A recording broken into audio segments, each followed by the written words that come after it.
Bonjour les amis fans de boxe, heureux de vous retrouver sur ma chaîne Roboboxing YouTube pour une petite vidéo. En fait, on va pas commencer tout de suite parce que le combat entre Errol Spence Jr. et Terence Crawford n'a lieu que le 29 juillet. Mais je voudrais revenir un peu sur ce futur événement juste pour vous dire par rapport aux choses que j'ai lues, tout ça. Alors, déjà je pense que le 29 juillet, on sera pas loin d'assister à un meurtre. C'est-à-dire, enfin, un meurtre. Dans les règles de l'art, hein, bien sûr. Mais je pense que Terence Crawford va matraquer Errol Spence. Alors, c'est excusez-moi, c'est deux excellents boxeurs. Hein. Ça, il n'y a aucun doute là-dessus. Ils sont tous les deux invaincus et tout ça. Mais comme je vous avais dit dans une précédente vidéo, il y en a un qui est vraiment méchant. Alors, pas qu'il soit méchant dans la vie, hein, je dis pas ça, après je connais pas, hein, mais bon. Je parle que ce gars-là, quand il monte sur le ring, vous savez, il y a des boxeurs, Floyd Mayweather, ça n'a jamais été un méchant, par exemple. Vous voyez, c'est le mec, il a une super bonne tête. Enfin, je veux dire, bon, Crawford aussi a une très bonne tête, mais c'est pas pareil. Mayweather, sur le ring, il n'avait pas un regard de tueur, il n'avait pas des propos en disant, lui, je vais arriver, je vais lui bousiller la tête et tout. Lui, il disait juste, je suis le TBE, et personne ne battra la TBE. Voilà, lui, il disait ça, il était sur son fait, c'était juste comme ça, il n'y avait pas d'insultes ou n'importe quoi. Bon, Crawford non plus n'insulte pas, mais c'est dans l'attitude. Le mec, quand il monte sur le ring, vous avez l'impression... Il vous fait... Je sais pas comment vous dire, il vous fait perdre tous vos moyens, quoi. Un peu comme faisait Tyson à l'époque. Il a vraiment... Quand vous le regardez comme ça, même si le mec, il peut être super sympa, mais quand vous le regardez, il y a quelque chose, il y a une lueur dans ses yeux qui vous dit que... Oh là là, qu'est-ce que je fais sur le même ring que ce mec-là? Mais qu'est-ce qui m'a pris, bordel? Alors Errol Spence, c'est un super boxeur, parce que les deux sont des super cracks, hein, des ténors du noble art. Ça, c'est pas un souci. Il faudra un perdant, à moins qu'il y ait un match nul, mais là, ça m'étonnerait pas. Ça m'étonnerait quand même. Et je pense que le combat n'irait même pas au terme. Moi, je vous dis, le combat... Voilà, on va pas commenter dans les pronos, mais il va y avoir un KO, allez, 8-9e reprise, mais on y reviendra dans une autre vidéo. Et ce que je veux vous dire, par là, c'est ce que j'ai lu aussi, surtout, d'abord de la part d'Errol Spence qui disait, après ce combat-là, je vais aller prendre Canelo. Non mais attends, gars, réveille-toi un peu, reviens sur terre. Tu vas aller prendre Canelo. Déjà, reste en vie après ce combat-là, en espérant qu'il n'y ait pas trop de dégâts, de dommages collatéraux, après ce combat-là contre Crawford. Et après, tu vois, tu prends 2 ans pour t'en remettre et après tu verras. Mais va pas, parce que déjà, Canelo, c'est des super moyens.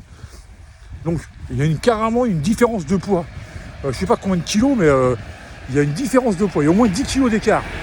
Donc là, déjà, et puis même, tu vas te faire matraquer. Pourquoi te faire matraquer 2 fois de suite? Faut pas déconner.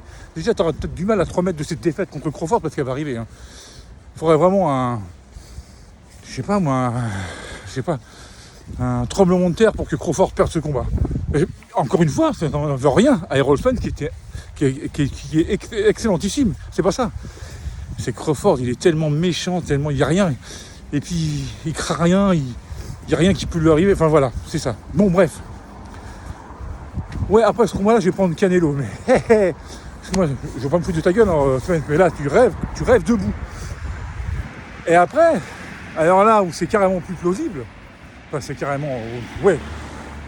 C'est que Terence Crawford, après ce combat-là, a envoyé un message à Jermall Charlo en disant après ce combat-là, je suis ton homme. J'adore les frères Charlo.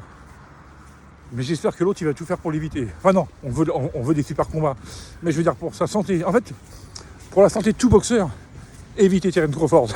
En fait, Terence Crawford, si vous voulez, c'est comme dans la catégorie des légers, avec Gervonta Tank Davis, ce mec-là, faut l'éviter. Il va passer sur tout le monde. Il n'y a pas de Lomachenko, il n'y aura pas de David Haney, il n'y aura pas de Teofimo Lopez, il n'y aura pas de Shakur Stevenson, qui est vraiment un prodige de la boxe. Mais non. Davis, il va tous vous écrabouiller la tronche. Faut vous le dire, faut vous le mettre dans la tête une bonne fois pour toutes. Et chez les Walter, c'est Crawford. C'est tout. Il n'y a pas photo. Il n'y a même pas à débattre sur le sujet. Alors évidemment, là, on tient peut-être le combat de l'année. Ouais, on tient le combat de l'année. Moi, à mon avis, ce sera plus celui-là, le combat de l'année, que ce qu'on prédisait avec Lomachenko contre David Haney. Là, parce que ce Errol Spence Crawford, ça sent la poudre à plein nez. Et ça, oh là là, j'ai hâte d'y être parce que quel combat ça va être. Mais,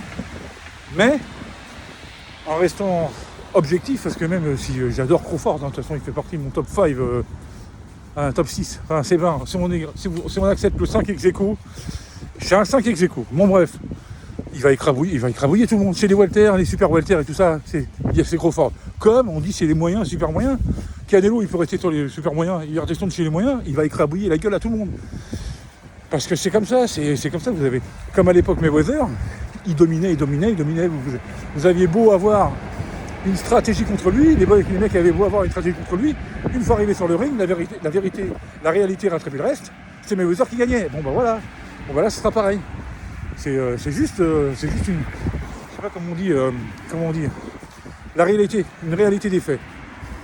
Crawford va démolir Errol Spence, donc là il n'y aura plus de débat pour qui est le GOAT de la catégorie. Et après, s'il prend Jermall Charlo, Jermall Charlo, t'auras ta première défaite, hein. Mais alors celle-là va être cuisante, parce que Crawford, quoique, alors attention aussi, il y a, comme tout un chacun, l'âge vous rattrape, hein. Donc Crawford arrive à 35 ans, ça va encore, mais pour un boxeur, ça va commencer à peser, donc pour avoir les beaux cons, il va falloir se manier le cul quand même, hein.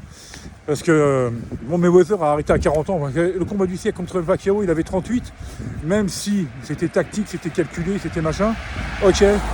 Mais bon, il avait encore toutes ses facultés d'ailleurs. Quand vous voyez Mayweather s'entraîner encore, à 47 ans bientôt, je vous garantis qu'il y a de beau reste. Hein. Donc non, mais bon, pour en revenir à Crawford, voilà. Bon. Alors Errol Spence, non, après la déculottée que tu vas prendre le 29 juillet, évite de te dire je vais aller chercher Canelo, parce que là, tu risquerais d'être déçu. Voilà les amis et les fans de la boxe, c'était juste pour vous faire un petit... j'avais envie de parler de boxe, je me suis dit ça fait une semaine que j'ai rien dit. Ah c'est pas possible, moi si je vous ferme ma gueule, je suis pas content.